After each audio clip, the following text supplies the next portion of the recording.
মুহূৰ্তত এটা গুৰুত্বপূৰ্ণ খবৰ লৈ আহিছো আপোনাৰ আধাৰ কাৰ্ড আছেনে বৰ্তমান সময়ত অত্যন্ত প্ৰয়োজনীয় নথি হৈছে আধাৰ কাৰ্ড আৰু এই আধাৰ কাৰ্ড নাথাকিলে আপুনি লাভ কৰিবনে চৰকাৰী আঁচনিৰ সুবিধা এই আধাৰ কাৰ্ডক লৈ মুখ্যমন্ত্ৰী হিমন্ত বিশ্ব শৰ্মাৰ বৃহৎ ঘোষণা কি বৃহৎ ঘোষণা কৰিছে এই মুহূৰ্তত আমি সবিস্তাৰে আপোনালোকক জনাবলৈ চেষ্টা কৰিম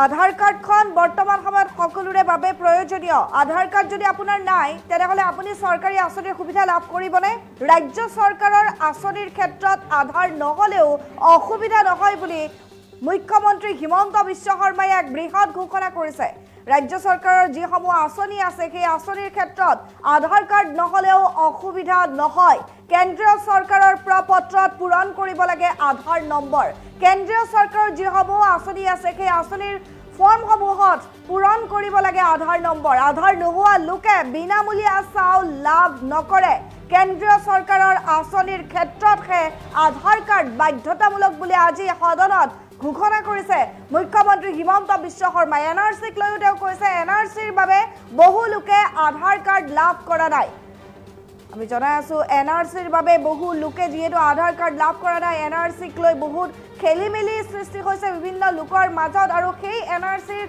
লৈ বহু লোকে আধাৰ কাৰ্ড লাভ কৰা নাই আৰু এইবাৰ আধাৰ কাৰ্ডৰ ক্ষেত্ৰত মুখ্যমন্ত্ৰী হিমন্ত বিশ্ব শৰ্মাই বৃহৎ ঘোষণা কৰিছে আপোনাৰ হাতত যদি আধাৰ কাৰ্ডখন নাই যেহেতু অত্যন্ত প্ৰয়োজনীয় নথি বৰ্তমান সময়ত এই আধাৰ কাৰ্ডখন নাথাকিলে আপুনি চৰকাৰী আঁচনিৰ যিসমূহ সুবিধা থাকে চৰকাৰী আঁচনিৰ হিতাধিকাৰী হ'ব পাৰিবনে নাই মুখ্যমন্ত্ৰী গৰাকীয়ে কৈছে তেওঁ কৈছে যে ৰাজ্য চৰকাৰৰ যিসমূহ আঁচনি আছে সেই আঁচনিৰ ক্ষেত্ৰত আধাৰ নহলেও অসুবিধা নহয় অৰুণোদয়কে আদি কৰি যিসমূহ আঁচনি আছে সেই আঁচনিৰ ক্ষেত্ৰত আপোনাৰ যদি আধাৰ কাৰ্ড নাই তেনেহলে কোনো ধৰণৰ অসুবিধা নহয় বুলি কৈছে কেৱল মাত্ৰ কেন্দ্ৰীয় চৰকাৰৰ প্ৰপত্ৰত আধাৰ নম্বৰ পূৰণ কৰিব লাগে আধাৰ যিসকল নাই আধাৰ নোহোৱা লোকে বিনামূলীয়া চাউল লাভ নকৰে কেন্দ্ৰীয় চৰকাৰৰ আঁচনিৰ ক্ষেত্ৰত আধাৰ কাৰ্ড বাধ্যতামূলক এনআৰচিৰ বাবে বহু লোকে আধাৰ কাৰ্ড লাভ কৰা নাই বুলি মন্তব্য মুখ্যমন্ত্ৰী গৰাকীৰ তেওঁ কি কৈছিল শুনো আহক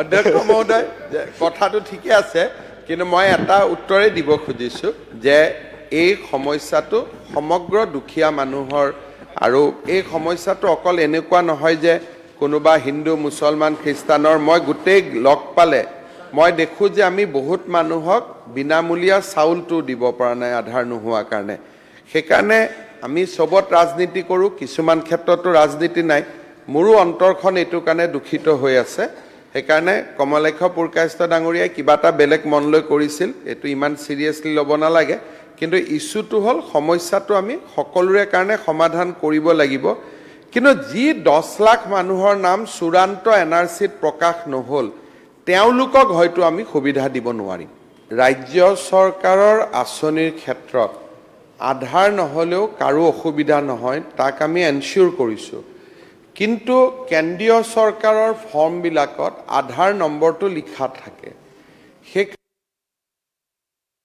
যিমানে আমি নিৰ্দেশ নিদিও কিয় আধাৰ নোহোৱা মানুহখিনিয়ে কৰবাত নহয় কৰবাত অসুবিধাৰ সন্মুখীন হৈ আছে আনকি বিনামূলীয়া চাউলখিনিও বহুত আধাৰ নোহোৱা মানুহক আমি দিব পৰা নাই এই বিষয়টো যি ধৰণে আজি সদনত কোৱা হৈছে তাৰ লগত ময়ো একমত কিন্তু উচ্চতম ন্যায়ালয়ৰ লগত বা উচ্চতম ন্যায়ালয়ৰ নিৰ্দেশ থাকিলে ৰাজ্য চৰকাৰে বহুত কাম কৰিব খুজিলেও কৰিব নোৱাৰে তাৰ কাৰণে মই ভাৰত চৰকাৰৰ লগত অনানুষ্ঠানিকভাৱে কথা বতৰা পাতিছো আনুষ্ঠানিক চিঠি লিখিছো শেহতীয়াকৈ কিছু সমস্যাটো সমাধানৰ মই অলপ আশা দেখিছো যে ঠিক আছে এটা সমাধানৰ ফালে যাব পাৰে বিষয়টোলৈ ময়ো সংবেদনশীল ময়ো সহানুভূতিশীল চেষ্টা কৰি আছো কিন্তু কিছুমান কাম আমি চেষ্টা কৰিলেও নহয় গৈ তাৰ ভিতৰত এইটো এটা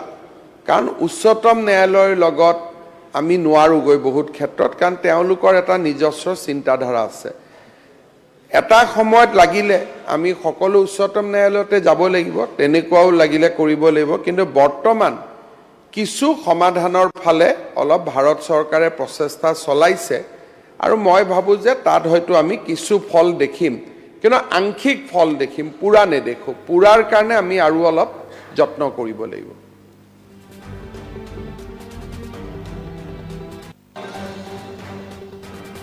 আৰু এয়া আছিল মুখ্যমন্ত্ৰী হিমন্ত বিশ্ব শৰ্মাৰ মন্তব্য। আধাৰ কাৰ্ডক লৈ বৃহৎ ঘোষণা কৰিছে মুখ্যমন্ত্ৰীগৰাকীয়ে। আধাৰ কাৰ্ড নাথাকিলে আপুনি চৰকাৰী আঁচনিৰ সুবিধা লাভ কৰিবনে নাই, তাক লৈ আপোনাৰ যি আশা আছিল, সেই আশা ইতিমধ্যে মুখ্যমন্ত্ৰীগৰাকীয়ে মন্তব্যত স্পষ্ট কৰি দিছে।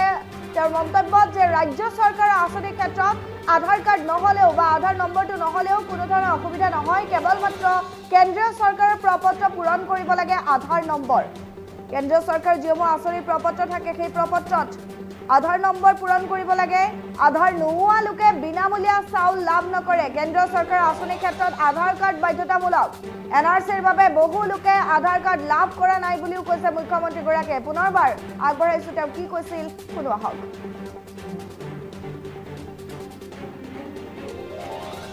মহোদয়, কথাটো ঠিকে আছে, কিন্তু মই এটা উত্তৰে দিব খুজিছোঁ যে এই সমস্যাটো সমগ্ৰ দুখীয়া মানুহৰ, আৰু এই সমস্যাটো অকল এনেকুৱা নহয় যে কোনোবা হিন্দু, মুছলমান, খ্ৰীষ্টানৰ। মই গোটেই লগ পালে মই দেখোঁ যে আমি বহুত মানুহক বিনামূলীয়া চাউলটো দিব পৰা নাই আধাৰ নোহোৱাৰ কাৰণে।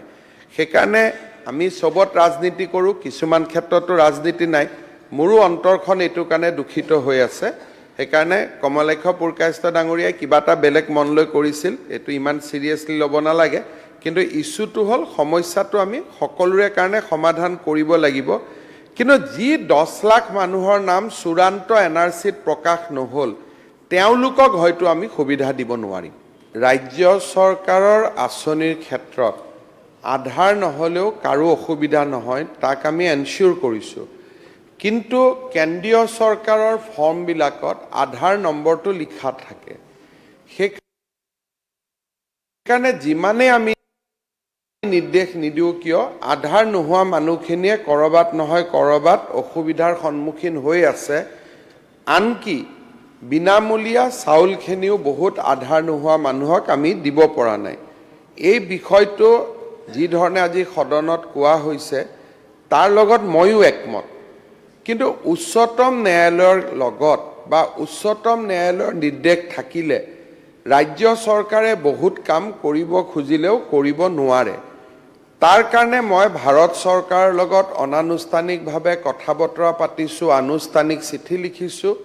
শেহতীয়াকৈ কিছু সমস্যাটো সমাধানৰ মই অলপ আশা দেখিছোঁ যে ঠিক আছে, এটা সমাধানৰ ফালে যাব পাৰে। বিষয়টোলৈ ময়ো সংবেদনশীল, ময়ো সহানুভূতিশীল, চেষ্টা কৰি আছোঁ। কিন্তু কিছুমান কাম আমি চেষ্টা কৰিলেও নহয়গৈ, তাৰ ভিতৰত এইটো এটা। কাৰণ উচ্চতম ন্যায়ালয়ৰ লগত আমি নোৱাৰোঁগৈ বহুত ক্ষেত্ৰত, কাৰণ তেওঁলোকৰ এটা নিজস্ব চিন্তাধাৰা আছে। এটা সময়ত লাগিলে আমি সকলো উচ্চতম ন্যায়ালয়তে যাব লাগিব, তেনেকুৱাও লাগিলে কৰিব লাগিব। কিন্তু বৰ্তমান কিছু সমাধানৰ ফালে অলপ ভাৰত চৰকাৰে প্ৰচেষ্টা চলাইছে, আৰু মই ভাবোঁ যে তাত হয়তো আমি কিছু ফল দেখিম, কিন্তু আংশিক ফল দেখিম, পুৰা নেদেখোঁ। পুৰাৰ কাৰণে আমি আৰু অলপ যত্ন কৰিব লাগিব।